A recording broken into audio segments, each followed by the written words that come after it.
Hi, I'm Dave Brown.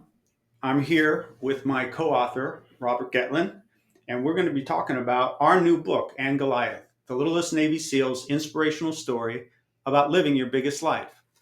So, Bob, here we are. Can you Yeah, it's believe been a it? long journey, Dave. I remember when you first reached out to me and said you wanted to write your memoir. And little did we know what a tough job, but a satisfying journey it would be to create it. So what tell me again, what really prompted you to pick up the phone and say, "Hey, I want to do this"? It was actually, the book has been in my mind for years. I had all these stories from my childhood, and I just knew that the things that I'd gone through, I thought people could take the message that I had to talk about, and it would be inspirational for them. I didn't have an easy life. I didn't have an easy time, and I didn't choose the jobs that were easiest to get. And I had a lot of tragedy in my life, and I wanted to reach out to people that had all these challenges and kind of get let them know that they're not the only ones that Right. this happened to. Yeah. Yeah. I think I remember too that when we first talked, there was a deeper message you also wanted to convey to the readers of this book that we were going to journey on and produce, and that was there was something inside of you that was unique that you had discovered in your life through all your challenges and your successes. Something almost genetically inside of you that allowed you to achieve what you did despite your challenges. You bring that up, and it's funny because that occurred, that whole process of why that I why did I become the person I became, Yeah. was revealed in the research I did for the book. And the book took a long time to write. It was 3 years, and a lot of science, psychology, physiology, chemistry, all these things went into my thought process as to why did I not quit when other people quit? Yeah. Why did I forge ahead when other people would have just said, "Look, I'm just not going to do it. I'm going to stay in my safe place instead of going out and challenging myself." Yeah.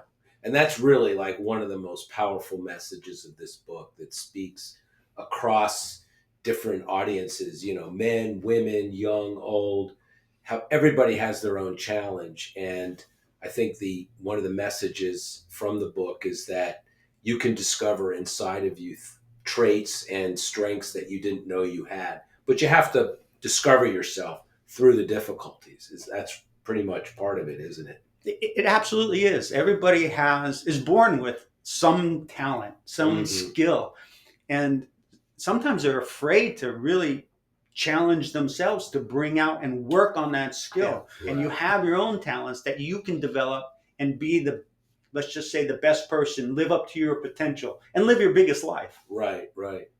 So, what was the most difficult part of getting started with this book and ri- doing the writing process? And you said, just get it on paper, and then we will figure out the best way to tell the story, get those stories down. And so that was really hard, to get the stories out of my head, get them down on paper, and then mold them into a story that people want to read. As we put this thing together, all these chapters, they started, had connectivity to them. And as we talked about, the first chapter is the most difficult for me, because it's I wanted readers to get gripped by the story immediately. And the most gripping story, in my opinion, is the lowest part of my life, Which was when? towards the end of my career. And tragedy struck, death, divorce, being homeless, living out of my truck at one point. So that's how the story begins. And Hmm. um, I think a lot of people look at that and they say, wow, if this starts like this, what's the rest of the book going to be like? Yeah. Yeah. That was a very intentional way that we eventually decided to introduce your story. A lot of SEALs have written books over the years. Mm-hmm. How is your SEAL story? Because it's really more than a SEAL story, but it's a SEAL story. How is it different from the other books that people may have heard about or read? Well, first and foremost, this is a memoir. I know it has the category of military memoir, but it's not a SEAL story. It's a story about my life. This just happens to involve me becoming a Navy SEAL. And so, but it's the beforehand of all the things that happened that made me able to go through that SEAL process. And even with the doubters and the naysayers, and then what happens after you're a Navy SEAL? There's life after, we say life after the teams. Mm-hmm. So what happens then? How do you, those things that you learn to go out and be so intense and maybe have to shoot somebody, kill somebody, even with your bare hands? How do you take that in civilian life and you go into McDonald's and somebody cuts in front of you, Mm-hmm. and you don't want to rip their head off, Mm-hmm. So how do you rework the way your brain thinks, Mm-hmm. and get back into society and be productive and have relationships and raise a family and have a wife? Yeah. So Yeah, and what's so powerful about the book is that even as you talked about and wrote about how you have to rewire yourself post SEAL, when you found your low points in civilian life and in your professional life as an agent and so forth, the very lessons you learned in SEAL training and as a SEAL helped you have the fortitude to go overcome those dark days that you talk about at the beginning of the book. and that's the amazing part, that throughout my entire life, no matter where I was in a high point or a low point, I always thought back on those days when they were the hardest days going through training, and the days that I really should have quit. And I was so broken, both mentally and physically, that, most people just quit. Mm-hmm. And so knowing I could get through that later on in my life, when I had the personal problems and professional problems, I always thought back on those and say, look, if I could do that, I could do this. Yeah. So, So, what would you say to any reader, whether it's a male, female, young boy or girl, who picks up your book and is looking for some guidance? I know you didn't write it as a how-to book, but mm-hmm. there's a lot of how-to in there embedded in the whole storyline.